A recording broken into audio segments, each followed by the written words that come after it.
Kayo po ba'y na-discourage na? I assume lahat po ng mga tao at some point have experienced discouragement. Ang tanong na lang, bilang mga Kristiyano, kasalanan bang ma-discourage ang mga anak ng Diyos? The answer is no. It is not a sin to feel discouraged. It's a normal human experience. Normal po yan dahil tayo binigyan ni Lord ng puso, may pakiramdam, kaya tayo nakakadama ng takot at nakakadama ng discouragement, pagkadismaya, pagkalungkot, nawawalan tayo ng lakas ng loob. So it's normal. Pero kailan nagiging kasalanan ang discouragement? Nagiging kasalanan ang discouragement kapag bilang anak ng Diyos ay pinatagal mo yung discouragement sa puso mo at dahil sasamantalahin niya ni Satan, si Satan po ay yung best tool niya para i-deceive ang mga Kristyano para sila ay magduda sa Diyos, mag-disobey sa Diyos ay ang discouragement. Kaya ang Christian, bantayan niyo po, once na ikay nakaramdam ng discouragement, huwag mong patagalin. Dahil pag pinagtagal yan, nako si Satan at yung mga demonyo ay papasukan kanya para lalo kanyang palungkutin at papasok na ngayon yung mga pagdududa mo, mga pagtatanong mo sa Diyos at magdi-disobey ka na sa Panginoon at then yun ay nagiging kasalanan na. So ang discouragement po ay isa sa mga pinaka-best na sandata ni Satan at ng mga demonyo para ang Kristiyano ay kanya bang i-entrap into doing sin. I've read a story, this is not a real story, gawa-gawa lang po ito, but just to give an illustration na ang discouragement ay paboritong sandata ni Satan. Mayroon daw pong matanda ng demonyo na magre-retire na siya sa pagiging demonyo, kaya lahat ng mga sandata niya ibebenta na niya sa mga bata pang demonyo. So nilatag niya sa mesa, for sale ang kanyang mga sandata. Nandun yung sandata niya ng lust of the flesh, pride of life, nandun yung greed, lies, anger, murder, stealing. So lahat ng mga masasamang gawain ay sandata niya yon. Pero yung nasa likodan niya, yung pinakamahal na sandata na pinakaluma at talagang gasgas na gasgas, gamit na gamit at napakamahal pa ay yung discouragement. So nagtanong yung batang demonyo, sabi niya, bakit po ganon? Bakit yung luma ay mas mahal kaysa sa mga nandito? Sabi ni Satan, yung old na demonyo, sabi niya, alam mo ang mga Kristiyano, minsan mahirap silang tuksuhin sa pride, mahirap silang tuksuhin sa lust, mahirap silang tuksuhin sa pagsisinungaling. Pero kapag napasukan ko sila ng discouragement, naumpisahan ko lang mapanghinaan sila ng loob, then magsisimula na silang magdududa. Pag pinagtagal nila yung discouragement, marami na silang hinaing sa Diyos. And susuway na sila sa Panginoon at magagawa na nila yung mga kasalanan na nakalatag dito. So it's true na ang demonyo po ay ginagamit niyang sandata itong discouragement para tayong mga Kristiyano ay dalhin sa paglayo at pagsuway sa ating Panginoong Diyos. And the most common causes of discouragement for Christians are fear, fatigue, and frustrations. Ito yung most common na pinanggalingan ng ating mga discouragements at makita natin lahat ito sa buhay ni Prophet Elijah. Now si Prophet Elijah po was a great man of God, great servant of God. Napaka-powerful niya, napaka-anointed niya. Kagagaling lang po niya sa Mount Carmel na kung saan tinalo niya ang 450 prophets of Baal and 400 prophets of Asherah at nanumbalik ang bayang Israel sa tunay na pagsamba ng Diyos nung nakita nila na yung handog lang ni Elijah ang tinupok ng apoy ng Diyos at hindi yung handog ng mga propeta ni Baal at ng Asherah. So, nanumbalik ang bayang Israel. And after that ay nagpray si Elijah, umakyat siya uli sa Mount Carmel, nagpray siya doon para umulan. At umulan nga po after 3.5 years na walang ulan sa Samaria and Israel, biglang umulan dahil sa prayer ni Elijah. So, napaka-powerful niya. And bago pala siya nagpray, after doon sa Mount Carmel, ay yung mga propeta ni Baal ay kanya pong ipinapatay by a sword. And so, in chapter 19 ng 1 Kings, isinumbong ito ni King Ahab sa kanyang asawa na si Queen Jezebel. At sabi ni Jezebel na, ganun ba? Sige, yung ginawa ni Prophet Elijah sa aking mga propeta, pinatay niya gamit ang sword. In other words, pinugutan niya ng ulo. Bukas din, ganun din mangyayari sa kanya. Papupugutan ko rin siya ng ulo. And because of that, ang nangyari kay Elijah, natakot po siya. Look at 1 Kings chapter 19 verse 3. It says here, Elijah was afraid and ran for his life. So napasukan si Elijah ng pagkatakot, the great man of God. You see, yung pagka ikaw po'y nagkaroon ng takot at ang takot na yan ay pinagtagal mo, yan po'y mauuwi sa discouragement. According to some sociologists, na ang first emotional response ng tao ay fear. And after fear, it will lead to discouragement. So fear first, and then discouragement. No? Kapag nakaramdam ka ng takot at hindi naalis yan, ang susunod niyan, panghihinaan ka ng loob. Ganito po ang nangyari sa 10 spies na sinugo ni Moses in Numbers 13 and chapter 14. Namili si Moses, 12 spies actually yon. Bawat tribo, namili siya ng isang leader at kasama si Joshua and si Caleb. So 12 sila. Sila lang dalawa, si Joshua at Caleb, yung hindi natakot, hindi pinanghinaan ng loob, hindi sila discouraged. Pero yung 10 na discouraged, when they spied the land, yung promised land, yung Canaan, ay kanila pong nilibot ito, sinurvey nila ng land, at nakita nila na flowing with milk and honey nga po ito. Kailang problema, marami dong mga tribo na malalakas. Andun ang mga Amalekites, Amorites, Jebusites, at mga Anakites, mga anak ng higante, at mga Nephilim. So, kinabahan, natakot po sila, kaya nung bumalik sila after 40 days na pag-iispiya, pagbilik nila kay Moses, ang report nila, Moses, totoo na yung Canaan, promised land, puno ng milk and honey.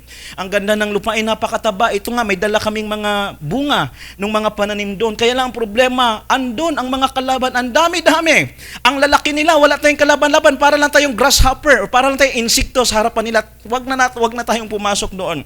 Wala tayo, no match tayo. So pinanghinaan sila ng loob. So you see, yung fear ay nauwi ito sa discouragement. Nawalan sila ng courage. Nawalan sila ng tapang, ng lakas ng loob dahil sa kanilang takot. And so, fear is one of the common causes of discouragement for Christians. So bantayan po natin yan. Pangalawa is fatigue. Fatigue. Kapag ka na-burn out ka physically and spiritually. Si Elijah po, physically, talagang sobrang napagod po siya. Biro niyo po in 1 Kings chapter 18 hanggang 19, ang dami niyang ginawa physically and spiritually. Let me first focus on the physical activities ni Prophet Elijah. In chapter 18, verse 30 to 33, ganito ang mabasa natin. Sa Mount Carmel na po ito, no? Na kung saan tinipon ni Elijah lahat ng mga Israelita at lahat ng mga propeta ni Baals, 450 and 400 prophets of Asherah. Andun si King Ahab. So sa harapan ng maraming tao, nagkaroon ng contest kung sino ang tunay na Diyos. And so ang ginawa ni Elijah, look at this, verse 30. Then Elijah said to all the people, "Come here to me." They came to him, and he repaired the altar of the Lord, which had been torn down. It caught my attention. Nag-repair po siya, nagkarpintero po siya doon, nagmason po siya kasi yung mga bato ng altar ng Diyos, winasak ng mga kalaban. Ayaw na kasi ng mga Israelita maghandog sa Diyos dahil si Baal na at si Asherah na kanilang sinasamba. And so si Elijah, bago siya nakapaghandog, nagtrabaho muna po siya, nagmason muna siya, nag-repair muna siya ng altar. Nakakapagod po yun. Look at verse 31. Elijah took 12 stones. After niyang ipile yung mga bato, kumuha pa siya ng special 12 na bato representing the 12 tribes of Israel. So napagod na po siya. Then hindi lang doon natapos. Verse 31, Elijah took 12 stones, and then look at verse 32. With the stones, he built an altar in the name of the Lord, and he dug a trench around it large enough to hold 2 shares of seed. So naghukay pa po siya, parang gumawa siya ng kanal na malalalim, malalaki sa palibot ng altar. Gumamit po siya noon ng pala. So kawawa naman daw si Propeta Elijah. After niya magpanday, magmason, nagpala siya na paikot. Lahat po yung binungkal niya. I believe hindi siya tinulungan ng mga Israelita kasi hindi pa nga sila naniniwala kay Propeta Elijah dahil tumalikod na sila sa Panginoong Diyos, kay Yahweh. And so, and verse 33, after that, he arranged the wood. So nagkuha pa siya ng kahoy, inarrange niya, nakakapagod po ito. And then he cut the bull into pieces. Hiniwa niya po, inislice niya yung baka. Ang laki ng baka, yung manok nga lang, napapagod na yung ipakahiwa, di ba? Lalo pag frozen, no? Look at Elijah, isang buong baka ang kanyang in-slice and laid it on the wood. So physically, he was really tired, fatigued, exhausted, burned out na siya physically. And after this, noong nambalik ang Israel sa tunay na Diyos, kasi nga kinonsume ng fire ng Diyos ang sacrifice ni Elijah at hindi yung kay Prophet Baal, ay pumunta siya sa Kishon Valley at doon kanyang ipinapatay ang 850 prophets with a sword. So I believe baka kasama si Elijah sa pumaslang sa mga propeta na ito. So nakakapagod din po yon. After that, umakyat na siya sa Mount Carmel to pray. Look at this. Sa verse 42. So Ahab went off to eat and drink, but Elijah climbed to the top of Carmel. So ang layo ng kanyang nilakbay po, paakyat, nakakapagod po yan. In-explain ko po ito para maintindihan nyo ba kung bakit na discourage si Elijah. At ito rin kasi ang reason, mga kapatid, kung bakit tayo mga Kristiyan nakakaramdam ng discouragement. Nawawalan tayo ng gana, nawawalan tayo ng lakas ng loob kasi physically tired. So si Elijah, sobrang napagod po siya dito physically. At nung umulan pa, bago umulan, sabi niya kay Ahab, inutusan niya yung kanyang servant, sabihin mo kay Ahab na magmadali siya sumakay sa chariot niya, bumiyahe na siya agad, baka maabutan siya ng ulan, hindi na siya makakatawid doon sa valley na yon kasi babahain yon ng sobrang lakas ng ulan. And look at verse 46. The power of the Lord came on Elijah, and tucking his cloak into his belt, he ran ahead of Ahab all the way to Jezreel. Ang layo ng nilakad, ang tuloy ng lakad niya. Ang takbo niya. So nakakapagod po yung physical activity ni Elijah na ito. Sunod-sunod na nangyari doon sa Mount Carmel. And after that, pagdating ng 1 Kings chapter 19, nung nagsumbong nga po si King Ahab kay Queen Jezebel, tumakbo na naman si Prophet Elijah sa takot na kay Jezebel. Look at verse 3 kanina. Verse 3 and 4. Elijah was afraid and ran for his life. Ang lakas-lakas naman ni Elijah. Super prophet. Grabe yung power niya, anointing. Pero bakit bigla siyang natakot? I tell you kung bakit siya biglang natakot. Dala ng kanyang sobrang kapaguran physically and spiritually. Yung power po, hindi lang physical fatigue, kundi spiritual fatigue. Kasi yung pagmiminister niya, yung power na release sa kanya. At maaring hindi pa siya nakapag-recharge ulit.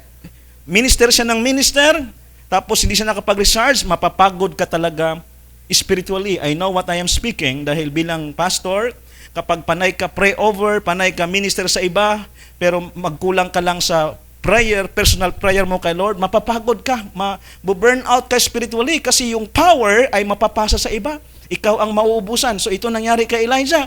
And so bigla siyang naduwag, bigla siyang natakot. He was afraid and ran for his life. And then verse 4, while he himself went a day's journey into the wilderness.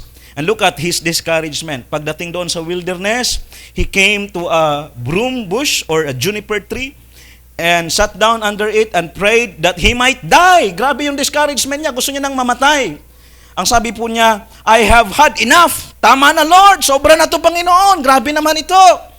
He said, take my life. I am no better than my ancestors. Grabe yung discouragement ni Elijah na to the point na gusto niya nang kunin na siya ng Panginoon. Hindi po ba pag tayo po'y pagod na pagod, sobrang bugbog na tayo ng mga problema, at na-discourage ka talaga ng husto, nabanggit nyo na rin po ba minsan na, Lord, kunin nyo na lang ako, Panginoon? Amen? Yung mga honest dyan, ako lang ba? Salamat po sa mga nagsabi. Totoo po ito, huwag kayong baka kasalanan yung pastor, baka ako lang gumawa. No! I tell you, even the great servant of God, nasabi nga niya, tayo pa kaya na hindi propeta, di po ba? So it's normal na minsan makasabi mo, Lord, ang dami na, hindi ko na kaya to, Lord. Ginawa ko na lahat, paano ko harapin? Kunin nyo na lang ako, Panginoon. Pero ang totoo nyon, ayaw mo pa talaga magpakuha.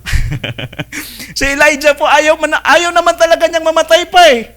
Sabi niya sa verse 4, di ba? Sabi niya na, I have had enough, Lord.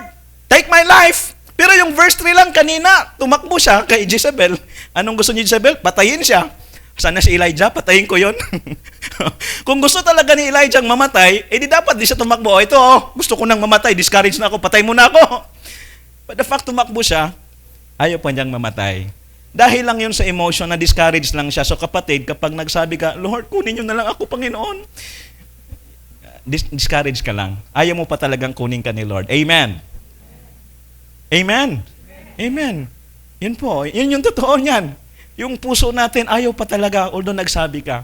So yan ang nangyari kay Prophet Elijah. Na-discourage siya dahil physically, worn out, fatigue, napagod, spiritually, kami minister, napagod.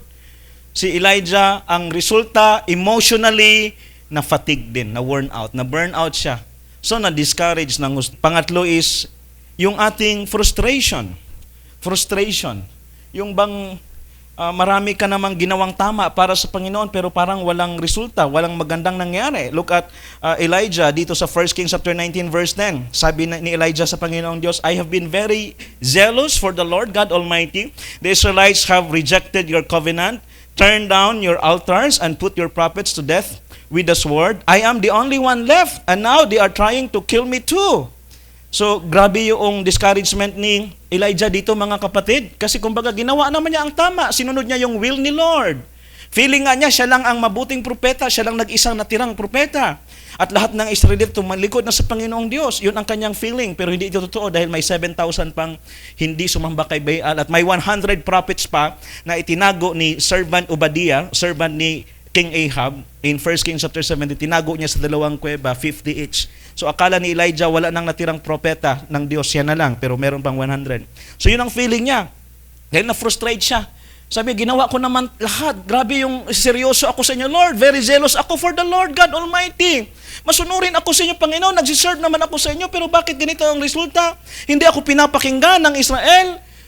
Nilid ko na nga sila sa tama, pero gusto pa nila akong ipapatay. Bakit ganito? So na-frustrate si Elijah. And you know, mga kapatid, bilang mga anak ng Diyos, ito yung cause ng ating discouragement. Yung mga frustrations ba natin sa ministry, nagsiserve ka naman kay Lord, kung kailan ka nagsiseryoso, kung kailan mo binigay lahat sa Panginoon, saka naman sunod-sunod yung mga pagsubok mo sa buhay, kung kailan ka nagtatites, nag-offering, saka ka nagkakaproblema financially. So nagtatanong ka, bakit ganito, Panginoon? Bakit ganyan? Kung kailan ako nagsiseryoso, bakit ganito pa nangyari? Ginawa ko naman ang tama. So sa ating relationship, nagiging masunurin ka naman kay Lord, nag-effort ka, ginawa mo yung best, pero walang effect, parang walang nangyari. Para katuloy yung kanta ni James Ingram na Just Once, I did my best, but I guess my best wasn't good enough. So nakaka-frustrate, di po ba? Amen? Ayun, pang matanda kasing kanta yon, kaya kami lang matatanda ang nakakaalam. May mga ganong pangyayari sa buhay Kristyano na nadi-discourage tayo. Panay naman ang serve natin, faithful naman tayo, bakit hindi nag-grow? Pinagpe-pray naman natin lagi, ini-invite ko naman lagi, bakit ayaw pa rin maging Christian? Ang dami nating frustrations. And this will lead to discouragement pag hindi natin nabantayan. Nakaka-discourage, at pag na-discourage ka ng tuluyan, hindi mo na ipagpapatuloy yon. And dito papasok yung salita ng Diyos na ano dapat yung gawin natin, what to do when you are discouraged. 3 things. Number 1, you have to reason with God. Tandaan niyo po ito. Please write this down. To overcome discouragement, when you are discouraged, you have to do this. Number 1, reason with God. Ang ibig kong sabihin ng reason with God, be honest to God. Tell God what you truly feel. Sabihin mo yung totoo. Mga tuwirang ka sa Diyos. Huwag kang maglihi, magpakatotoo ka sa Panginoon. Alam niyo po, ang Panginoon gusto niya ng totoong relationship. Gusto niyang authentic, genuine relationship. Alam niyo po ba may mga Christians na hindi totoo kay Lord? Sa kanilang prayer, sa kanilang pag-communion kay Lord, para bang, okay lang ako Lord, okay lang lahat Lord. Pero ang totoo, hindi naman talaga. Mayroon siyang hinaing kay Lord. Nasaktan siya, bakit hinayaan ni Lord? Bakit ganito Lord?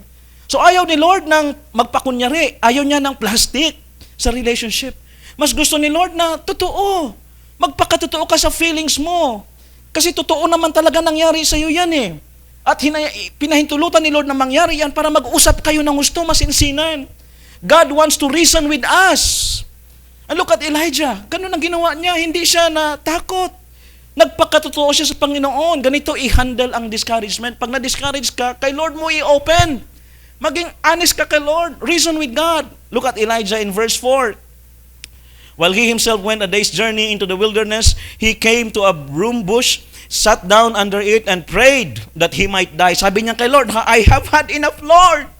So grabe yung pagiging honest niya ba? So, tama na, sobra na to, Lord. Take my life. I am no better than my ancestors. Look at verse 10. Nung tinanong siya ni Lord, Elijah, anong ginagawa mo dyan? I have been very jealous for the Lord God Almighty. Sabi niya ganon. The Israelites have rejected your covenant. Ito yung mga hinaing niya, discouragements niya. Turn down your altars and put your prophets to death with the sword. I am the only one left, and now they are trying to kill me too. So, you see, naging honest po si Elijah sa kanyang damdamin, at ito rin ang gusto ng Diyos na gawin ng bawat isa sa atin.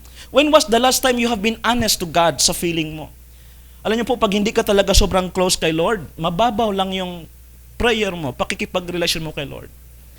Ang nangyayari sa Kristiyano, pag hindi siya close kay Lord, mas nag-open siya, mas naging totoo siya doon sa Facebook niya, or sa kaibigan niya.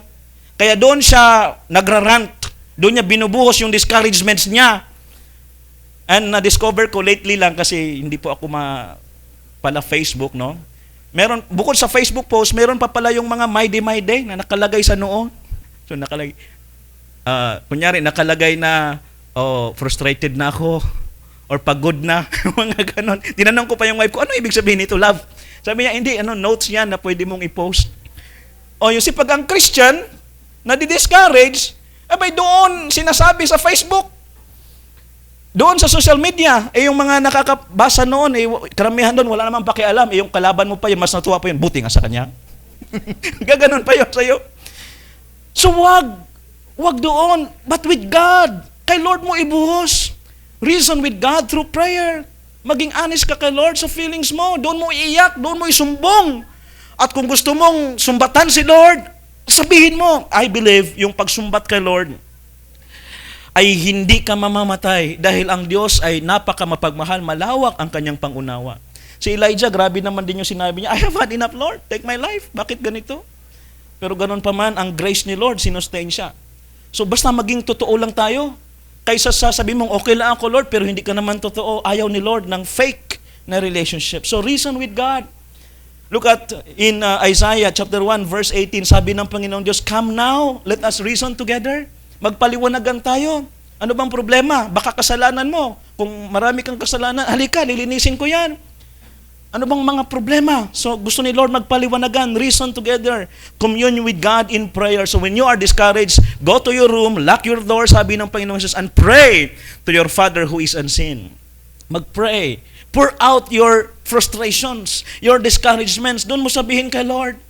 Yung iyong mga hinaing, sabihin mo sa Panginoon, be honest to God. So remember that the first thing to do when you are discouraged is you have to reason with God. And secondly, you have to refresh with God. Kanina, reason with God para malabas mo yung discouragements, frustrations mo. Ngayon, dahil pagod ka, physically, spiritually, magpa-refresh ka kay Lord. Ma-renew ang strength mo. Look at Elijah. Physically, di po ba ang dami niyang tinrabaho? Wala akong nabasa sa mga after ni Elijah magkarpintero, maghakot ng kahoy, maghukay ng lupa, umakyat sa Mount Carmel. Wala akong nabasa si Elijah kumain pa. So nalipasan na to ng gutom. Kaya tuloy, pag nalipasan ka ng gutom, when you are tired and hungry, magbantay ka, madi-discourage ka na. Kunyari sa ministry, sa'yo na lahat ng trabaho. Ano ba ito? Sa akin na ng lahat. Ayoko na nga. Di ba ganon? Last Friday, tumawag yung Star Mall admin, biglaan. Sabi niya, Pastor, baka hindi ko kayo ma-accommodate sa Sunday. Kasi po, kailangan namin yung mga gamit namin, yung mga upuan sa stage. Sabi ko, yun lang po ba ang problema? Yes, Pastor, pasensya na talaga kasi kailangan namin yung mga upuan. Pero kung okay lang sa inyo, Pastor, na walang upuan, gamit pa rin kayo sa area. Sabi ko, upo naman. Sabi ko siya, flexible kami. So, nung Friday, dinala ko yung mga upuan. Dalawa lang kami ng wife ko. Ang dala namin, yung kotse lang na maliit. Ilang hakot po kami. Tapos ako lang, at saka nagbuhat po na mula baba, sa RDO, sa taas pala. Mula sa church, nakailang balik po kami. And so I have to be honest sa inyo, napagod po ako, pinagpawisan ako, inabot kami ng halos alas 12. Nagsimula kami ng, I think, wala pang 7 p.m. Dahil dahan-dahan lang, kasi nakakapagod, ang hirap ng mga upuan, iakyat, ipanaog. And to be honest, nakaramdam ako na bakit ganito? Ako na nga yung pastor, ako pa magpipreach, ako pa magbubuhat. Samantalang yung kapwa ko, pastors, andun, pakapi-kape, sa loob-loob ko lang. Hindi naman nila kasalanan, wala mo akong sinabing tulungan niyo ako eh. Kung nagsabi lang ako, di ba, mabilis pa sa alas 4 yung, Pastor, yes, Pastor! Ako na dyan, Pastor. Gaganon naman sila eh. Kailang, wala mo akong sinabi, natulungan niyo ako dito, magbuhat tayo ng upuan. And so, nag-imot-imot tuloy ako na, bigat naman. So, nakakapagod. Nilagnat actually ako dahil sa natuyan ako ng pawis. But praise God, nurse yung wife ko kaya mabilis nang naalis. And sorry po, naisingit ko. The point is, you see, pag physically tired ka, minsan nadi-discourage ka, di po ba? And that's okay. Ang gawin mo, refresh with God. Kung gutom ka, pagod ka, edi matulog at kumain. Look at Elijah. Ayaw kasi kumain, ayaw matulog ni Elijah, kaya tuloy emotionally nag-breakdown. Sobrang na-discourage. Walang pahinga eh. Walang kain eh. Ang ginawa, tingnan nyo po, look at this. In 1 Kings chapter 19, verse 5 to 9 po muna, verse 5. Then he lay down under the bush and fell asleep. Natulog si Elijah. Approve kay Lord yung tulog ni Elijah. Hindi sa ginising nilo, Elijah, ano ba yan? Patulog-tulog. Bangon ka nga dyan. Wala, hinayaan sa ni Lord matulog. In fact, sinuportahan pa siya ni Lord. All at once, an angel touched him and said, "Get up and eat." O, pag naka 8 hours na siguro, Elijah, kain ka muna. Balik na lang ng tulog. Diba? So get up and eat. And he looked around, and then by his head was some bread baked over hot coals and a jar of water. He ate and drank and then lay down again. Sa ato niya kumain, tulog siya uli. Yun ang solusyon, mga kapatid. Refresh with God. Pagod ka ba? Panay overtime? Tapos ngayon, discourage ka? May tulog lang kailangan mo. Matulog ka muna, ha? At kumain. Amen. Matulog at kumain. So, pinatulog, pinakain, ginising uli. Verse 6, he ate and drank and then lay down again. Verse 7, then the angel of the Lord came back a second time and touched him and said, "Go up and eat, for the journey is too much for you." Verse 8, so he got up and ate and drank, strengthened by that food. Ayan, nakapag-ministry siya uli. He traveled for 40 days kasi napalakas na siya physically. So kung na-discourage ka, baka naman physical worn out lang yan, fatigue lang yan. So matulog ka, kumain ka, mag-relax ka muna, pahinga-hinga muna, magkape-kape muna sa Shepherd's Brew. Yan na is. Thank you, Josen, sa pagpunta at sa iba. Okay. Relax lang. Kailangan yon. Maghapon, magtrabaho, sa gabi, matulog, magpahinga para hindi ma-discourage. Amen. Kailangan yung pahinga, mga kapatid. Hindi man katamaran yun eh. Di po ba? Kasi nga, napagod ka nga eh. Ang problema, yung hindi ka pagod, panay pa rin tulog mo. Sabi ng nanay ko, tulog ng tulog, puyat. Kain ng kain, payat. So yun ang problema. Hindi ka naman pagod. Tama naman yung tulog, pero kagigising mo lang, tulog ka na naman. Hindi ka naman discouraged. Ayun, katamaran na yun ang masama. Yun ay kasalanan. Pero ang pinag-uusapan, discouragement. Pag na-discourage ka, check your physical body. Baka pagod ka lang, puyat ka lang, kulang ka na sa tulog. So, kumain, matulog, kape-kape. Physically, ma-refresh ka. Pangalawa, spiritually, physically tired, spiritually tired sa ministry, sa maraming ginagawa sa gawain. So, magpa-refresh with God. Ang ating food ay meditate on God's Word and pray. Meditate and pray. Ewan ko lang kung hindi ka mapalakas spiritually. Yan ang gagawin para hindi tayo ma-discourage. Thirdly and lastly, you have to refocus with God. Mag-focus kay Lord. Uli, wag sa problema, wag sa sarili, wag sa emotion, wag sa discouragement. Look at verse 8 to 18. So he got up and ate and drank, strengthened by the food. He traveled 40 days and 40 nights until he reached Horeb, the mountain of God. So bumalik siya sa lugar ng Panginoon. Galing siya sa wilderness. Sa wilderness po, ibig sabihin nagpakalayo siya kay Lord. Nung na-discourage siya, mali ang ginawa ni Elijah, nagpakalayo siya. Andun siya sa wilderness. Pero after that, nung napalakas na siya ni Lord physically, spiritually, naka-refocus siya kay Lord. Bumalik siya sa Mount Horeb, the place of God, the holy mountain of God. And then, let's jump to verse 11. The Lord said, "Go out and stand on the mountain in the presence of the Lord, for the Lord is about to pass by." So, dyan, magre-refocus ka kay Lord. Abangan mo yung presence ni Lord. And so, ang mga sumunod nangyari po doon, a great and powerful wind came, but the Lord was not there. And then a great earthquake came, but the Lord was not there. And then fire came, the Lord was not there. Until a gentle whisper was heard, and bumangon agad si Elijah, tumayo, dahil yun na ang boses, ando na ang Panginoong Diyos. And verse 18, tingnan nyo po yung tugon ni Lord doon sa mga frustrations, discouragement ni Elijah. Verse 18, sabi ng Panginoong Diyos, "I reserve 7,000 in Israel, all whose knees have not bowed down to Baal and whose mouths have not kissed him." Sumali yung akala ni Elijah. Akala niya lahat na Israelita tumalikod na sa Diyos. Akala niya lahat ng propeta patay na. No, may 7,000 pang ni-reserve sa Lord. Hindi yan sumamba kay Baal. Tapat yan kay Yahweh. Meron pang 100 prophets ni Lord na nakatago doon sa mga kuweba, 2 kuweba, tinago ni Obadiah. So, you see, pag nag-refocus ka kay Lord, saka mo malaman na hindi pala totoo yung mga discouragements ko, yung mga frustrations ko, meron palang ginagawa si Lord na pabor at tulong para mapangyari yung kanyang kalooban. Akala ni Elijah kasi na walang nangyari sa ministry niya. Akala niya lahat ng Israelita tumalikod na. Akala niya lahat ng propeta ay pinatay na. Pero hindi niya alam na ang Diyos kumikilos. Ang Diyos gumagawa para proteksyonan ang mga propeta niya at para mag-preserve pa ng 7,000 Israelites na hindi sumamba sa mga Diyos-Diyosan. Tapat sila kay Yahweh, the God of Abraham, Isaac, and Jacob. So, hindi totoo yung nasa emosyon ni Elijah. Pag mag-focus lang tayo kay Lord, we will discover, mga kapatid, ma-encourage tayo eh. Kapag mag-refocus ba kay Lord, imbis na sa emosyon mo, sa nangyari mo, pag doon ka talaga nakatingin, nag-focus, abay, madi-discourage ka talaga. Kasi feeling mo walang ginagawa si Lord para sa'yo.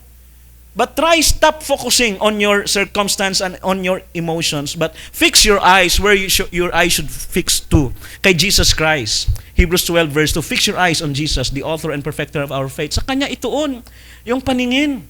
Sa Kanya mag-focus. Tingnan mo si Lord. Kaya nga yung passage po natin, I really love our passage. Grabe yung theological truth ng Isaiah 41 verse 10. Na-discuss na natin yung don't be afraid for I am with you. Yung next, don't be discouraged for I am your God. Don't be discouraged for I am your God. Huwag kang ma-discourage because Yahweh, the Lord, is your God. And para mapalakas ang loob mo, you should know who your God is. You should focus on Him who is your God. Sabi ni Lord, don't be discouraged. I am your God. I am your possession. I am with you and for you. And do you know who am I?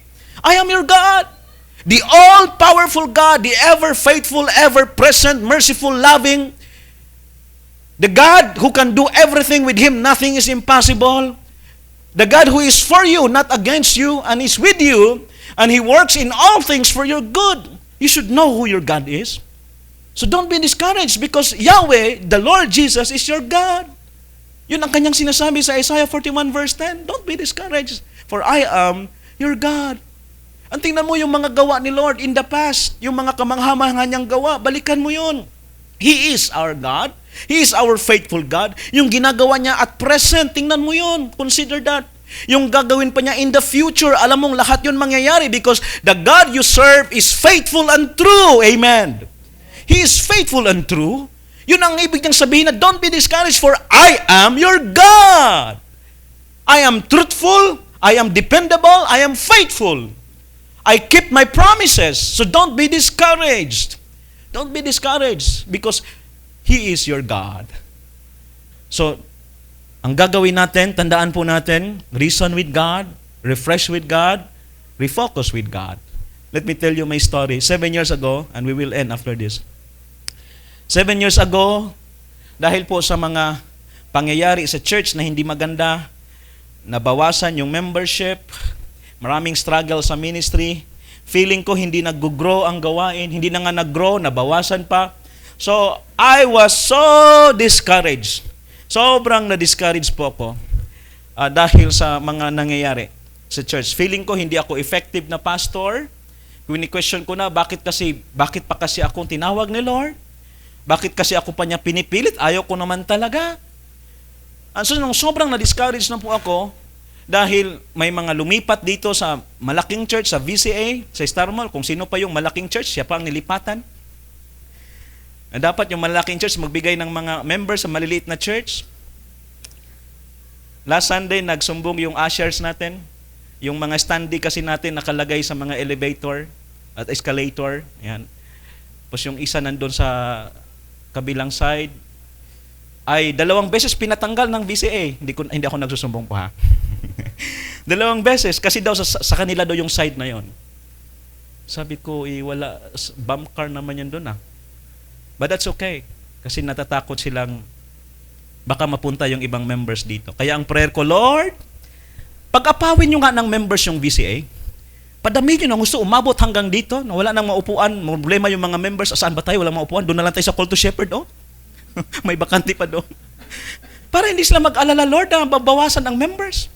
Ba't mag-alalang mabawasan? Hindi po ba? Kung VCA, VCA naman eh. Kung CTS, CTS. Amen. Amen. Narinig nyo ba ako, VCA? Pero dito, may free food, may drinks, may free. Gwapo ang pastor. Kaka-bless ng preaching. I'm just joking.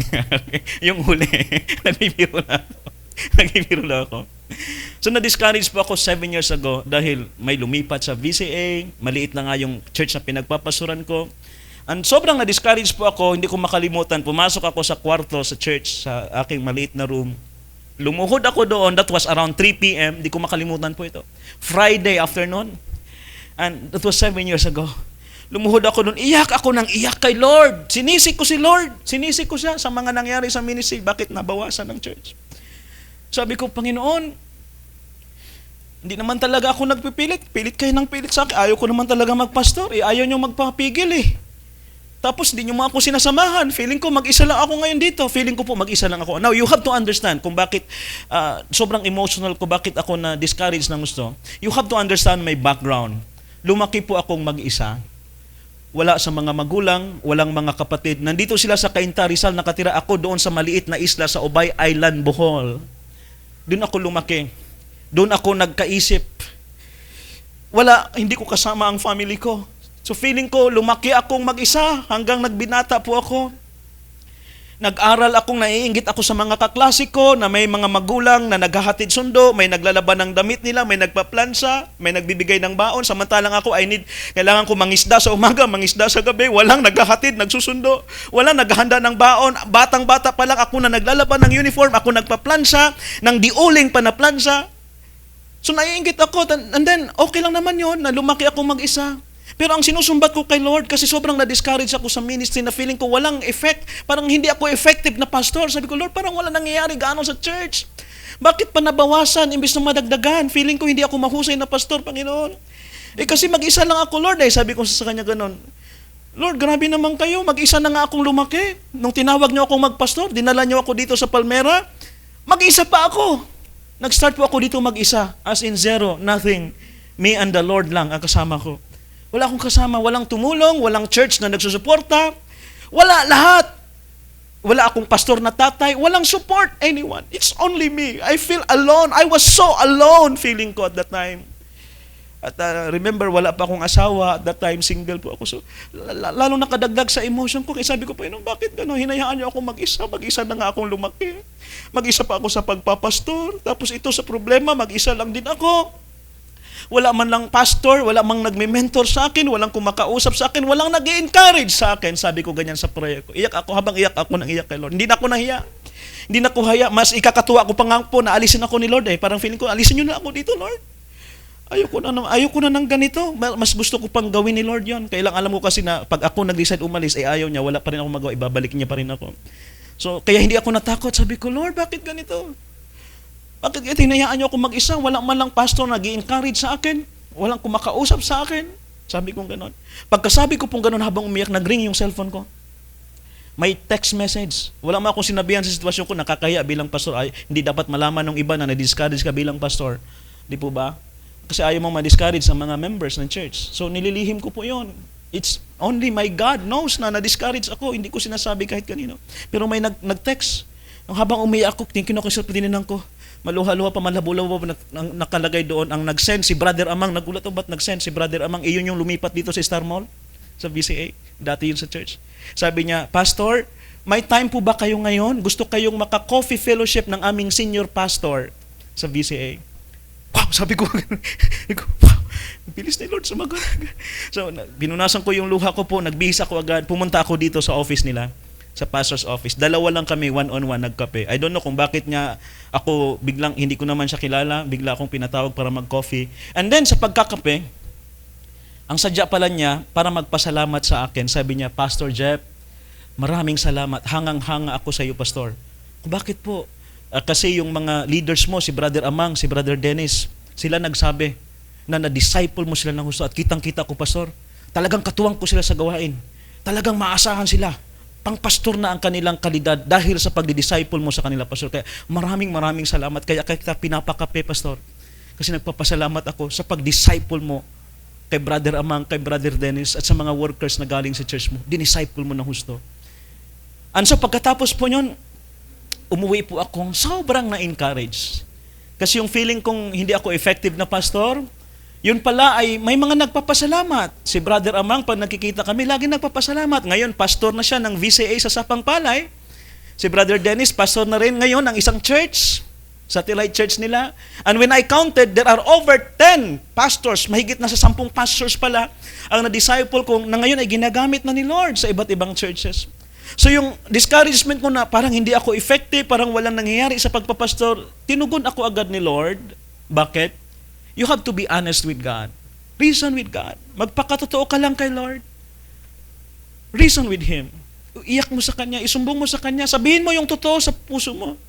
And then refresh with God. Huwag kang lumayo. Lalo kang magbasa ng salita, lalo kang mag-pray. Doon ang kalakasan. And then refocus with God. Malaman mo may ginagawa pala ang Panginoong Diyos sa atin. So brothers and sisters, don't be discouraged. Instead, reason with God, refresh with God, refocus with God. Let us pray. Father God, salamat po.